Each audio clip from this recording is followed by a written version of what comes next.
नमस्कार, मैं युवराज। आप देख रहे हैं डेमोक्रेटिक लाइव। इस वक्त मैं अदला पंचायत में हूं और हमारे साथ सतीश मुखिया मौजूद है। हम इनसे बात करेंगे और सवाल करेंगे। आप वर्तमान मुखिया हैं और पहला सवाल मेरा ये है कि आप जो विकास किए, आपका जो गाथा गा रहा है, लोग पब्लिक गा रहा है, तो इस बार आप अलग क्या कीजिएगा और युवाओं के लिए आप क्या सोचते हैं?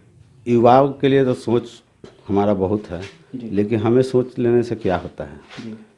ये तो सरकार की पॉलिसी जब तक नहीं ठीक होगी तब तो युवाओं का कुछ नहीं होगा। पॉलिसी सरकार, केंद्र सरकार और बिहार सरकार बनाती है, पॉलिसी पंचायत में तो नहीं बनती है।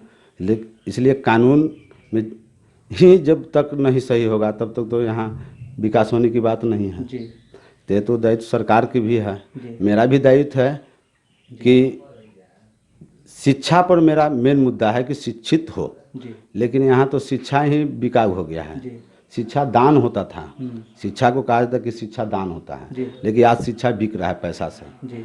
जिस देश में, जिस राज्य में पैसा से शिक्षा बिकता हो, वो देश का क्या भविष्य होगा, खास करके गरीबों के लिए। लेकिन पैसा तो शिक्षा बिक रहा है तो खरीदने के लिए तो पैसा गरीब के पास है नहीं, अमीरों के पास है। तो गरीब ही रह जाएगा और अमीर अमीर रहेंगे। लेकिन जब तक शिक्षा नहीं होता है तब तक कोई विकास नहीं होगी। हमारे यहाँ शिक्षा बिकाऊ हो गई है। दूसरा सवाल मेरा ये है, आप महिलाओं के लिए बहुत सारी योजना है, सरकार की योजना है, लघु उद्योग है, या फिर जिससे कि आप घर में रह के पापड़ बना सकती है, छोला बना सकती है, थैला बना सकती है, उससे रोजगार से, हाँ, तो उसको जो रोजगार से कैसे आप जोड़ेंगे? उसके लिए जीविका के भी माध्यम से रोजगार में जुट रहे हैं। जीविका से पहले इसको नाम स्वयं सहायता समूह था, एक से केंद्र सरकार की है, नीतीश जी हमारे मुख्यमंत्री जी को नाम जीविका रखे हैं। ये पहले भी ये संस्था थी, आज इसमें महिलाओं बढ़ चढ़ के ना हिस्सा ली है। इसलिए वो भी एक माध्यम है कुटीर उद्योग का, उसमें हम लोग प्रोत्साहित कर रहे हैं कि नहीं, अच्छा चीज़ है, इसमें जुड़िए, इससे लाभ लीजिए।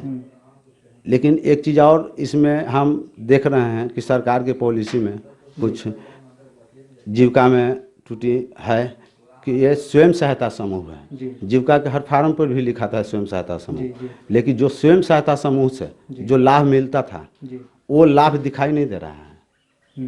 तो कहीं ना कहीं सरकार की पॉलिसी में कमी है। तो ये तो सरकार की ही सुधार होगी तो कुटीर उद्योग पर और ज़्यादा लोग आश्रित होंगे और रोजगार को बढ़ावा देगा।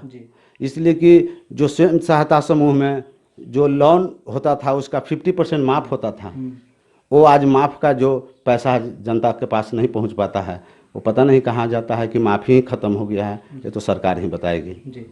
तो सतीश मुखिया ने कहा कि हमने महिलाओं को रोजगार से जोड़ेंगे, उन्हें जागरूक करेंगे।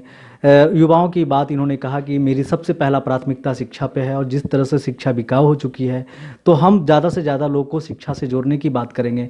अब तीसरा सवाल मेरा और लास्ट सवाल है कि बुजुर्गों का कैसे ख्याल रखेंगे, कैसे मान सम्मान उनको मिलेगा? जिस तरीके से मतलब कई जगह अभी भी ऐसे बुजुर्ग हैं जिनको पेंशन नहीं मिलता है, ऐसे उम्र हो जाता है लेकिन पेंशन नहीं मिल पाता है, तो उनका कैसे ख्याल आप रखेंगे?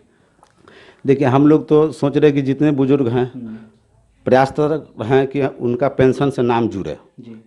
बहुत लोग हैं कि ऑनलाइन होने से, अकाउंट पेमेंट से, ऑनलाइन को जोड़ने से कुछ नाम में त्रुटियां होने के कारण, एक एक शब्द का नाम में त्रुटि होने के कारण उनका पेंशन रुका हुआ है। हम लोग उन लोग पर भी हम लोग प्रयासरत हैं कि त्रुटि पूरा करके हम लोग उनको तक पेंशन पहुँचाएँ। नए नए लोग हैं, जो सरकार की पॉलिसी के हिसाब से हम लोग उन लोग को जोड़ रहे हैं कि जितना ज़्यादा से ज़्यादा, हम लोग की उसमें ज़्यादा भूमिका तो है नहीं, लेकिन हम लोग जागरूक कर रहे हैं, लोग को कह रहे हैं कि नहीं, कहीं तो ऑनलाइन ही कर दीजिए, पेंशन आपका बन जाएगा। इसलिए कि ऑनलाइन भी सुविधा है।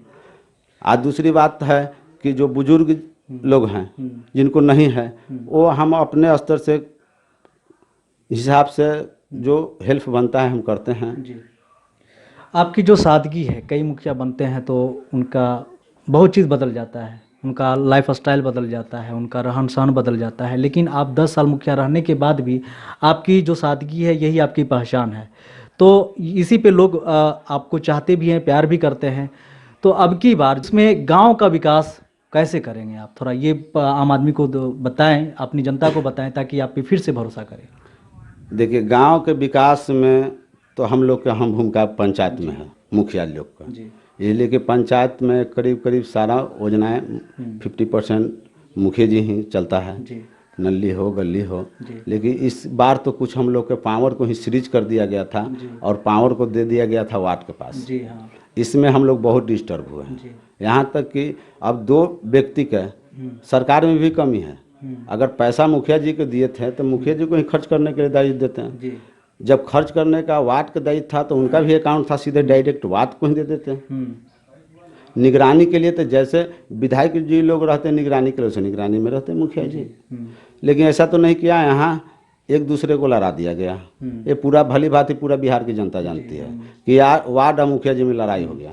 इसके कारण विकास रेशियो बंद हो गया है। और ज़्यादातर वार्ड पढ़े लिखे नहीं होते हैं और शिक्षित होते हैं। अशिक्षित हैं।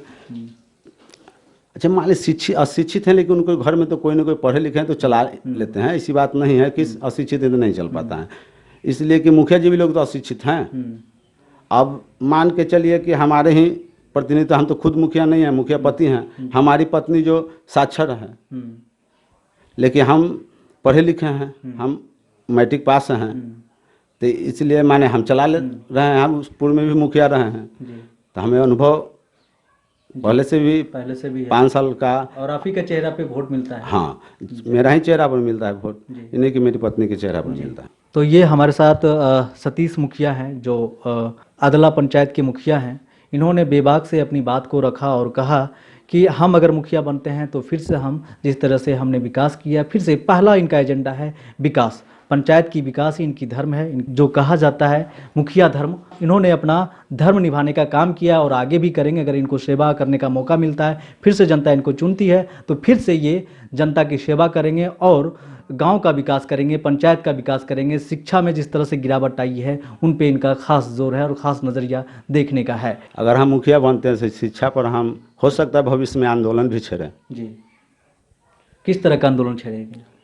जागरूक करेंगे जनता को जी कि शिक्षा बिकाऊ हो गई है। हाँ। शिक्षा दान होती थी, शिक्षा फिर से दान हो, बिकाऊ ना हो। तो इन्होंने बहुत बड़ा सवाल खड़ा किया है और सच्चाई भी यही है कि जिस तरह से शिक्षा सरकार की कहना था कि शिक्षा फ्री में मिलेगा, लेकिन अब ये कहने को रह गई है शिक्षा फ्री में नहीं मिलता है। सरकारी स्कूल का बात कर लें या सरकारी स्वास्थ्य व्यवस्था की बात कर लें तो वो सभी को मालूम है, बताने की ज़रूरत नहीं है। हर गाँव में, हर पंचायत में एक प्राथमिक स्वास्थ्य केंद्र होती है, लेकिन वहाँ डॉक्टर नहीं आते हैं, वहाँ ANM नहीं आती हैं। तो इसके चलते छोटे छोटे बीमारी के लिए भी लोगों को परेशान होना पड़ता है और शहर की तरफ रुख करना पड़ता है। तो हमारे साथ सादगी की पहचान कहे जाते हैं सतीश मुखिया। इन्होंने एक बहुत बड़ा मुहिम छेड़ने का काम करेंगे। अगर अब की बार फिर से अगर मुखिया बनेंगे तो फिर से मुहिम छेड़ेंगे कि सभी लोगों को जागरूक करें और सभी को शिक्षा फ्री में मिले।